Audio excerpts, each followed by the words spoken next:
सामान्य व्यक्तियों के साथ तो हर कोई खड़ा होता है, लेकिन बात उसमें होती है जो विशेष लोगों के साथ खड़ा हो। जी हाँ, मैं बात कर रही हूँ उन दिव्यांग वर्ग की जिनको समाज में सबसे आखिर में रखा गया है। लेकिन भिलाई में एक ऐसी संस्था है कि जो हर वर्ष इन बच्चों के लिए एक ऐसा प्लेटफॉर्म लाती है कि जहां पर बच्चे न सिर्फ अपनी क्रिएटिविटी दिखाते हैं बल्कि हर अपने उस टैलेंट को दिखा पाते हैं जो उनके अंदर छिपा है। इसके साथ में उन टीचरों को भी यहाँ पर ऐसा सम्मान मिलता है क्योंकि ये वही शिक्षक होते हैं जो ऐसे बच्चों को एक जीवन रेखा से जोड़ते हैं और उन्हें इस लायक बनाते हैं कि वो समाज के बीच में खुद को स्थापित कर सके। उड़ान संस्था की ओर से भिलाई में कार्यक्रम रखा जाता है हर साल और यहाँ पर आज एनुअल स्पोर्ट्स हो रहा है। यहाँ पर राज्य भर से 500 से ज़्यादा दिव्यांग बच्चे पहुँचे हुए हैं, हर अलग अलग कैटेगरी के दिव्यांग हैं और यहाँ पे कई ऐसे बच्चों के स्टॉल भी लगे हैं, स्कूलों के स्टॉल भी लगे हैं कि जो बच्चों को सक्षम बनाने के लिए उनको प्रशिक्षण भी देते हैं। हम आपको लगातार एक दिखाते हैं यहाँ पे किस तरीके का यहाँ पर स्टॉल लगा है, बच्चे क्या क्या बना रहे हैं, क्योंकि ये वो स्पेशल बच्चे हैं जिन्हें हम एक डिसेबल मानते हैं, लेकिन वो बच्चे इतने काबिल हैं कि शायद उनकी प्रतिभा को अगर आप देखें तो आपको यकीन नहीं होगा कि ये सारे उन दिव्यांग बच्चों ने सारी चीज़ तैयार की है। हम इस वक्त खड़े हैं धमतरी के स्टॉल में। यहाँ पर सार्थक संस्था से मुकेश जी हैं। मुकेश जी स्वयं दिव्यांग हैं, लेकिन उन्होंने एक ऐसा प्रयास किया है कि बाकी बच्चों को भी आर्थिक रूप से सक्षम कर सके और उन्होंने बहुत सारी चीज़ें सिखाना शुरू की, क्राफ्ट से जोड़ा। उन्होंने क्या क्या सिखाते भी आप लोग? सर हम मैडम लिफाफे बनाने हैं, ये ब्रोच बनाना है और इसके अलावा दूसरी एक्टिविटी है, प्रोडक्ट भी होते हैं जैसे उनको फिनाइल पैक करना है, लेबल लगाना, ऐसे काम भी सिखाते हैं। तो कुछ ऑर्डर्स वगैरह मिलते हैं आप लोगों को? नहीं, ऑर्डर्स नहीं, लोकल में ऐसे जो एग्जीबिशन होता है उसमें लगाते हैं और ये सारा बच्चों को सहायतार्थी करते हैं हम। तो अभी नई सरकार आई है तो क्या उम्मीद करते हैं?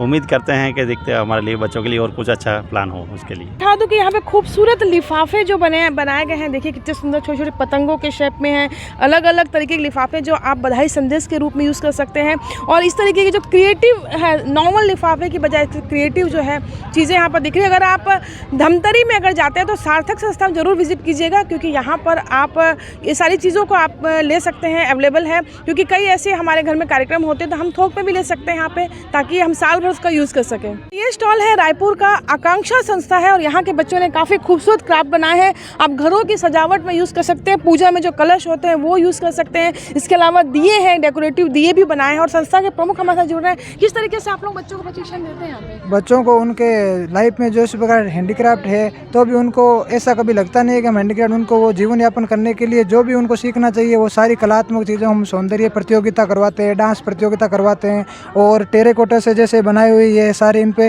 ये डायग्राम उनको दे देते हैं, फिर इन पर वो अपने हिसाब से पेंटिंग करते हैं। उनको चित्र सामने रख के बताते। मार्केट कैसे मिल पाता है बच्चों की बनाई चीज़ों का? नहीं मिल पाता है मैडम। जो आने वाले होते हैं वो देख के, बच्चों की कला को देख के फिर वो खरीदते हैं तो बच्चे भी इंस्पायर होते हैं उनसे। तो बिल्कुल इस तरीके के स्टॉल अगर आप भी कहीं देखते हैं तो ज़रूर उनसे खरीदारी कीजिएगा, क्योंकि बच्चे इंस्पायर होते हैं, साथ में उन्हें भी हौसला मिलता है कि वो आगे बढ़ें और कुछ करके अपने जीवन को अपना चला सकें। और ये सेक्टर 8 स्नेह संपदा का स्टॉल है, जहाँ पर आप देख सकते हो वुलन से बनी बहुत सारी डेकोरेटिव चीज़ें बनाई हुई हैं, बैग है, टोपी है और बहुत सारे डेकोरेटिव दिए हैं। तो ये सारी जो बहुत पुरानी संस्था है भिलाई की सेक्टर 8 की और स्नेह संपदा की, ये पूरी उनकी टीम है। यहाँ पर सिरके मैडम इनके डायरेक्टर हैं और काफ़ी यहाँ पर बहुत सालों से जो मानसिक विकलांग बच्चे हैं उनके लिए स्पेशल यहाँ पर काम होता है और उन बच्चों को इस काबिल बनाया जाता है कि वो अपनी लाइफ को अच्छे से जी सके। और ये मुस्कान संस्था का स्टॉल है। मुस्कान सेक्टर 2 की संस्था है भिलाई की और आपको बता दूं कि ये वही मुस्कान संस्था है जिससे डायरेक्टर अनुराग बसु ने फिल्म बर्फी की प्रेरणा ली थी। तो इस स्कूल में जो बच्चों के लिए मानसिक दिव्यांग बच्चे हैं उनके लिए काफ़ी काम होता है और हाल ही में इनके स्कूल से अनुराग प्रसाद ने दिव्यांग की जो वर्ल्ड कप होता है उसमें पार्टिसिपेट किया था, मेडल भी जीता था छत्तीसगढ़ और भारत के लिए। तो यहाँ पर मैम किस तरीके की दिक्कतें आप लोगों को आती है बच्चों को जो सिखाने में, लेकिन कितनी जल्दी सीख पाते हैं बच्चे? टाइम लगता है सीखने में, लेकिन डेली की जो रूटीन होती है प्रैक्टिस के अकॉर्डिंग, उसके अकॉर्डिंग बच्चे 80% तो सीख ही जाते हैं। पूरा नहीं बोल सकते हैं, लेकिन पेरेंट्स का भी हेल्प होता है और हमारी भी गाइडलाइन के अकॉर्डिंग बच्चे जब चलते हैं तो बहुत कुछ चीज़ में आत्मनिर्भर हो जाते हैं बच्चे, अपना काम कर लेते हैं। आपकी संस्था में क्या क्या चीज़ें सिखाई जाती हैं? हमारे यहाँ 5 क्लासेस लगती हैं, 5 क्लासेस में हमने डिवाइड किया है। प्री वोकेशनल के जो बच्चे हैं वो दिए बनाते हैं, लिफाफे बनाते हैं, पेपर बैग बनाते हैं, ड्राइंग पेंटिंग करते हैं, ये काम उनको हम सिखाते हैं। और अब हम मौजूद हैं प्रयास संस्था के स्टॉल पर। श्रवण बाधित बच्चों का यह स्कूल है और काफ़ी पुराना स्कूल है। यहाँ पर खासकर जो फाइन आर्ट की बात करें तो बच्चों की जो अंदर की प्रतिभा है फाइन आर्ट को लेकर के काफ़ी यहाँ पर बहुत अच्छे से निखारी जाती है। और ये पेंटिंग्स को आप देख सकते हैं, जो सारे बच्चे हैं आपको सुन नहीं पाएंगे पर रिएक्ट जरूर करते हैं। देखिए यहाँ पर इशारों में बातें और आपकी आंखों के इशारों से सारी चीज़ें समझ जाते हैं। इनके स्पेशल टीचर्स हैं और ये टीचर्स भी बताते हैं कि इन्हें किस तरीके से आगे बढ़ना है। यहाँ पे 12th तक की स्कूल है, 12th के बाद वो ग्रेजुएशन भी करते हैं और कई लोग सरकारी नौकरी में भी जा चुके हैं। और ख़ासकर जो आर्ट की बात करें तो यहाँ पर इनकी बनाई पेंटिंग्स भी कई ऐसी जगह पहुंची है कि जहां आप कल्पना नहीं कर सकते। हमारे टीचर हमारे साथ बताएंगे किस तरीके से बच्चों को फाइन आर्ट में किस तरह की ट्रेनिंग दी जाती है। फाइन आर्ट्स में ये ड्राइंग की टीचर है हमारी, वो सिखाती हैं। इनके सब्जेक्ट है, मेन सब्जेक्ट है ये फाइन आर्ट्स में, drawing and painting, still life. तो आपके बनाए बच्चों की जो पेंटिंग्स है कहाँ तक पहुँची है? सर बहुत दूर दूर जगह तक पहुँची है ना। सेक्टर 1 में भी लगे हैं। हमारे साथ मैडम एक जो बहुत पुरानी है मैम यहाँ पे स्कूल में।